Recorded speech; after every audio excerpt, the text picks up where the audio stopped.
I don't think the Iranian people are expecting foreign countries and governments to determine their fate. What they would like to see foreign governments, however, demonstrate is that they understand that our ask for a change of regime is a necessity for us to succeed and bring about a democratic future. And there's no way in hell that this regime will ever provide an opportunity for Iranians to come to that conclusion. Now, the exiled Crown Prince of Iran is hosting what organisers describe as the largest and most diverse gathering of Iranian opposition activists. The Convention of National Cooperation to Save Iran in Munich hopes to drive political change in a country in which tensions are, of course, already running high following Israel's attack on Iran's nuclear facilities in June. Reza Pahlavi is the eldest son of the last Shah of Iran, whose father was deposed in the 1979 Islamic Revolution. Good morning, Reza. Good morning, Jane. Thanks so much for being here to speak to us about this morning. Reza, just outline briefly what you're hoping to achieve with this gathering in Munich this weekend. The biggest challenge to a nation that has suffered after 46 years of religious tyranny, that the only way we can, as a nation, thrive and prosper and be on the correct path is to achieve a democratic future. And that requires a national participation of all Democrat forces that believe in a common agenda of liberating our nation.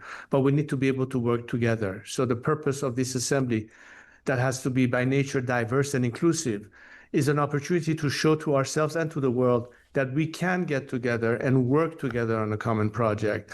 I discovered this willingness and this resolve more than ever in the passion that was demonstrated by the participants, the family of the victims who lost their children during the latest uprising of the Women Life Freedom Movement, to kids that were shot in their faces and their eyes, to representative of our ethnic communities, religious communities, and various political organizations with different opinions, leftists, centrists, rightists, monarchists, Republicans. In short, it was the widest array of participants that are here to work together on this common agenda. And I'm glad to see that in this phase, we're getting more and more attraction to the idea of how can we work together and to be inclusive of those who are now peeling away from the regime to join this struggle and this movement. So you speak of the sort of disparate nature of this opposition, Reza, and you are running to be Iran's next leader. I'm sure there will be other contenders keen to lead the country. So why should it be you? Actually, I am not running for office. Oh, I'm sorry, my mistake. What we're doing is to propose my role based on the trust and faith they have in me to lead a transition that is inclusive of all forces, so we can have an agenda that ultimately allows the Iranian people, by means of free election and the ballot box and by national referendum, to ultimately agree to whatever the Constitutional Assembly will present to them as a constitutional project once we are in a position to organize such debates in that parliament post-regime collapse. So we are in the phase of between now until this regime is no longer there, but especially during the transition, how we're going to address it, how we're going to fill the void, and to manage this transition with the most stable possibilities. And that requires tremendous amounts of cooperation and participation by elements that are currently inside Iran and those who comprise the majority of those who will be filling that vacuum. We are working and reaching out to them to work together on this platform. And I have presented my plan in terms of how to address this transition, how to get to that point, and also have a project for Iran's prosperity in the future to put our countries back on the rail of progress and modernity and moving forward with it. So it's a project that addresses the political challenges as well as Iran's reconstruction. And in that way, I think a lot of Iranians today are focusing on how we can get this done in the proper manner and how can we address each of these phases so we are successful at the end in our ultimate goal of bringing our country back to a secular democratic future. So who would, if not you, who would you propose to be an interim leader once the regime does fall? I don't think now is a question of determining the future leadership of the country. What's important now is to find a mechanism through which the Iranian people will be able to ultimately decide that. But before we get to the point of forming the next regime or the next composition of the future governance, we have to agree to the fact that the only way we can have a system that will guarantee the Iranian citizens equality under the law, a future that guarantees Iran's territorial integrity, a future that guarantees the separation of church from state. These are core elements that has to be built into whatever system is going to be ultimately governing the country. What the constitution has, what are the principles of the legal structure and everything else.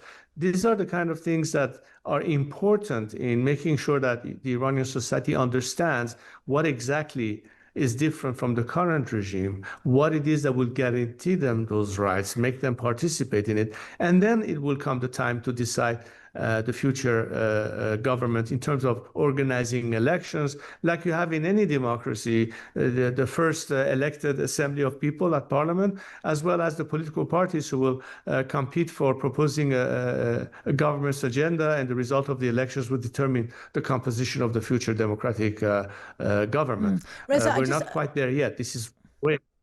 Okay. I do want to ask you, Reza, you live in Virginia in the US, and there are some concerns that your political project and all your backers are mostly concentrated abroad.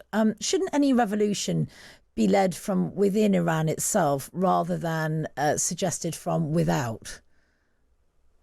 But that's what I say. I said the majority of our supporters are inside Iran. The diaspora represent 10% of Iran's total population.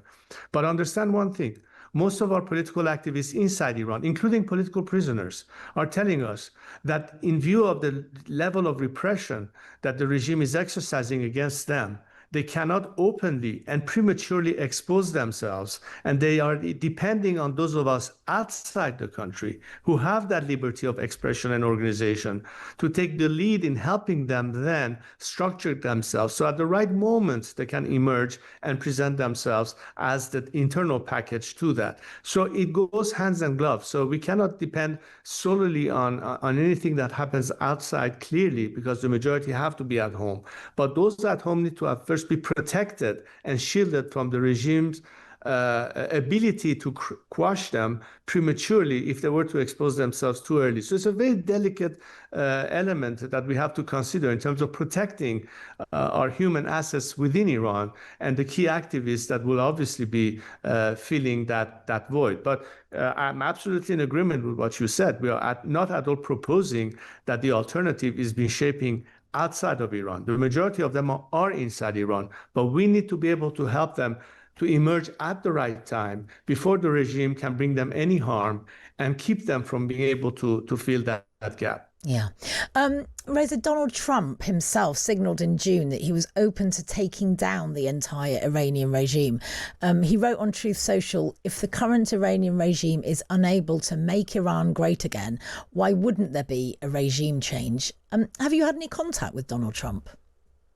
No, my basic argument vis-a-vis world leaders, whether it is the American president or his counterpart in Europe or elsewhere, is what role can the free world play to be supportive of the Iranian people's aspiration to liberty and freedom. I think it goes naturally that the expectation that the Iranian people have of the free democratic world is to show solidarity with them in their aspiration to liberty and freedom. We have seen time and again in recent history that it wasn't without some level of international support that many movements for liberty and democracy succeeded, let's say at the end of the Soviet Union, or supporting whatever put an end to apartheid in South Africa, or how people such as Lech Walesa and the Solidarity movement were successful in Poland, and so on and so forth. I don't think the Iranian people are expecting foreign countries and governments to determine their fate. What they would like to see foreign governments, however, demonstrate is that they understand that our ask for a change of regime is a necessity for us to succeed and bring about a democratic future. And there's no way been held that this regime will ever provide an opportunity for Iranians to come to that conclusion, which is why, if there was until now the narrative of reform within the system, that narrative is now completely obliterated. People want to move beyond this regime, and that's why we today have a convergence with those who until yesterday thought that perhaps by means of internal reform, we can bring about change, that are now rallying and joining us. And it is important, therefore, for someone like Donald Trump to understand that the only way to achieve peace is to depend on those who want to be partners in peace and stability in the region, not a regime that from the very beginning has spread hatred